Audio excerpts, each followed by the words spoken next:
तुमच्या प्राणांना कधीही गरज भासली, सुप्रीम फार्मा आहे तुमच्या बरोबर, तेही वर्षभर 365 दिवस। तुमचे पाळीव प्राणी असो किंवा शेतातील मालमत्ता, आम्ही सोपवतो विश्वासासह दर्जेदार औषधी। औषधांचा परिणाम टिकवण्यासाठी आणि तुमच्या सुविधेसाठी आमच्याकडे आहे एसी, थंड आणि आरामदायी वातावरण। मिडनाईट असो किंवा कुठलाही वेळ, इमर्जन्सी सेवेसाठी आम्ही तत्पर। एक कॉल करा आणि मदत लगेच। सुप्रीम फार्मा वेट, दिवस रात्र तुमच्या प्राणांची काळजी घेणारे। येथे तुम्हाला मिळणार आहे सगळ्या औषधी एकदम स्वस्त दरात, ते 30 ते 40% डिस्काउंट वर।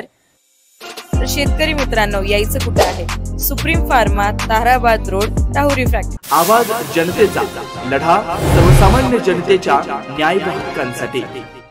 कारखाना बचाव कृती समितीच्या माध्यमातून न्यायालयीन लढा दिला, म्हणूनच कारखान्याची निवडणूक लागली।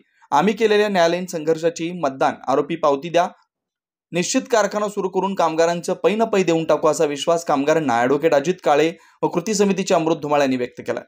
राहुरी फॅक्टरी ते कामगारांनी आयोजित केलेल्या कामगार मेळाव्यात ते बोलत होते। यावेळी अप्पासाहेब ढोस, सुखदेव मुसमाडे तसेच कृती समितीचे सर्व उमेदवार व कामगार बांधव उपस्थित होते। पुढे बोलताना ॲडव्होकेट अजित काळे म्हणाले की प्रसाद शुगर चालवण्यासाठीच तनपुरे कारखाना हा त्यावेळेसच्या सत्ताधाऱ्यांनी बंद पाडला। याची बिलकुल इच्छा नाही की तनपुरे कारखाना सुरू व्हावा। आम्ही केलेल्या न्यायालयीन संघर्षाची आम्हाला मतदानरूपी पावती द्या। कारखाना बचाव कृती समितीने केलेल्या न्यायालयीन लढ्यामुळेच कारखाना निवडणूक लागली, नाहीतर हा कारखाना विक्रीस गेला असता। तनपुरे कारखाना सभासदांनी आमच्या ताब्यात द्या, कामगारांचे देणे आम्ही पै न पै देऊन टाकू, असा विश्वास देखील ॲडव्होकेट अजित काळे यावेळी यांनी बोलताना दिला। कामगारांना सांगितलेलं आहे की कोणत्या पद्धती, मी काही खोटं आश्वासन द्यायला मी काही पुढारी नाही। मी जी वस्तुस्थिती मी ती सगळी सांगितलेली। तुमच्या जवळपास 135 कोटी रुपयाचं देणं या कारखान्याला आहे कामगारांचं, आणि कामगारांना जर हा कारखाना चालला तरच पैसे मिळू शकतात, या विषयावर मी ठाम आहे। आणि मी अशी कोणतीही भूमिका घेणार नाही, कोणतंही आश्वासन फुकटचं देणार नाही की जेणेकरून तुमचं सगळं व्यवस्थित होईल। आता ते व्यवस्थित व्हायला वेळ लागणार आहे, त्याच्यासाठी हा कारखाना सातत्याने चांगल्या क्षमतेने चालला पाहिजे। आणि पहिलं काम आपल्याला जर काही करायचं असेल, त्याच्यात कामगार अडचणीत आहे, शेतकरी मोठ्या प्रमाणात अडचणीत आहे, त्याच्या हक्काचे। उद्या सकाळी या कारखान्याचं जर लिक्विडेशन झालं आणि पैसे वसूल नाही झाले तर प्रत्येक सभासदाच्या सातबाऱ्यावर याचा बोजा जाऊ शकतो, इतकी वाईट परिस्थिती आहे। कायदाच तसा आहे। त्याच्यामुळं मला असं वाटतं की माझी प्रायोरिटी अशी राहणार आहे की हा कारखाना चालू करणे। हा चालू झाल्यानंतर कामगारांची शक्य त्या पद्धतीने देणे आणि त्याच्यासाठीचे मार्ग आमच्याकडे आहेत।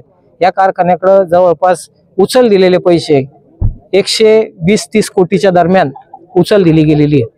त्या उचली संदर्भात गेल्या 10-15 वर्षामध्ये कोणत्याही कोर्टात दाद मागितली गेली नाही, किंबहुना फक्त दाद मागितल्याचं दाखवलं गेलं आणि त्याच्यावर काहीच कार्यवाही झाली नाही। त्या केसेस आजही पेंडिंग आहे।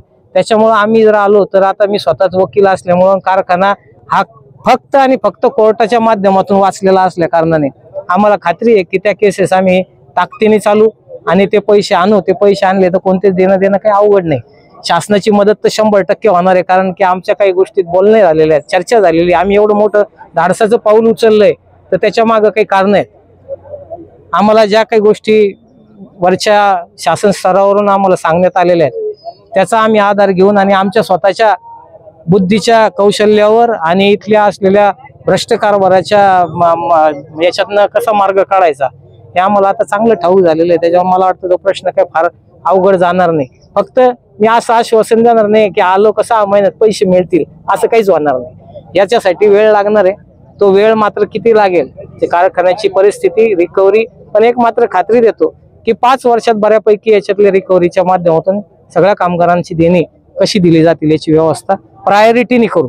कारण याच्या कारखान्याच्या बऱ्याच प्रायोरिटी आहेत, पण त्याच्यामध्ये सगळ्यात मोठी प्रायोरिटी कामगारांच्या पैशाची राहील, एवढी ग्वाही देतो। जनसेवा मंडळाचे जे उमेदवार आहेत त्याच्यामध्ये काही बँकेचे संचालक आहेत, माजी संचालक आहेत, त्याच्यामुळं ते आमच्यापुढे काही फारसं मोठं आव्हान वाटत नाही। ते आम्ही आमच्या कारखाना बचाव कृती समितीचे आम्ही जे उमेदवार उभे केले हे स्वच्छ चारित्र्याचे उमेदवार आहेत।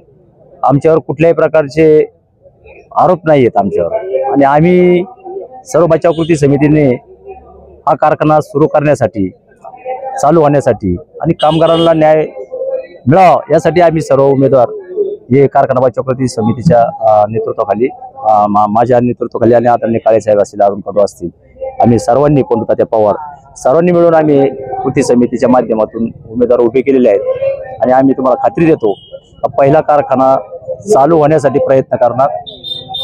शेतकऱ्यांचा विषय आहे तो. आणि दुसरा प्रश्न आहे जो कामगारांचा हिताचा. आम्ही कामगारांच्या हितासाठीच निश्चितपणे त्यांना न्याय मिळण्यासाठी आम्ही कटिबद्ध राहू. नवनवीन घडामोडी आणि सत्य बातमी पाहण्यासाठी आजच आमच्या YouTube चॅनलला सबस्क्राईब करा, शेअर करा आणि लाईक नक्की करा.